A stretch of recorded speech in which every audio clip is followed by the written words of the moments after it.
సుఖము అంటే దేహానికి లాభం కలిగించే ఏ పనైనా సుఖాన్ని ఇస్తుంది.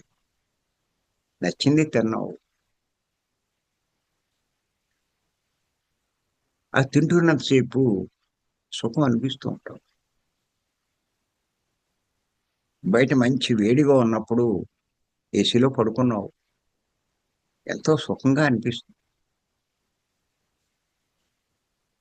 ఇలా అనుభవిస్తున్నంత సేపు అలాగ బానే ఉంటుంది కానీ, అయిపోయిన తర్వాత మళ్ళా ఉండదు.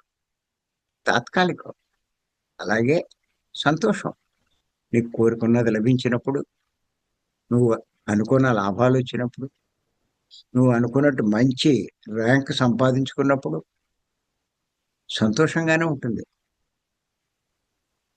కానీ కాసేపే అది. మళ్ళా మంచి ఉద్యోగం కావాలంటాడు. అది రాకపోతే ఆ సంతోషం ఉండదు. అంచేత ఈ సుఖ సంతోషాలు 2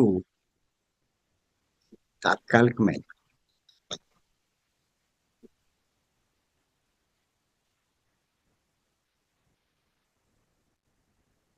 చేత ఎంతో కాలం ఉండవు.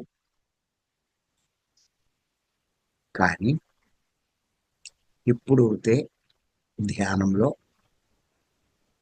సమాధి స్థితి పొందుతాడో, అంటే ఆత్మతో ఉండిపోతాడో, భగవంతునితో ఉండిపోతాడో,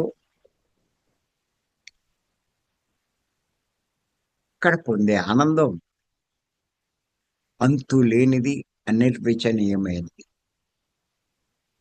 ఆ స్థితి వదిలి బయటికి రాలేరండి.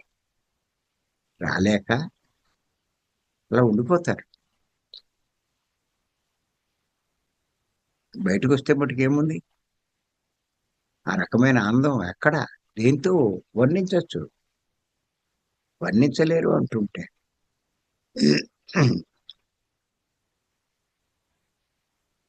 బయటికి రాలేరు. అలా యోగులు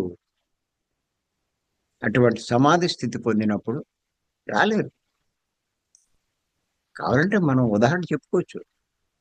భీమవరం వచ్చిన వాళ్ళు చాలా మంది ఇప్పుడు ఉదయాన్నే మనం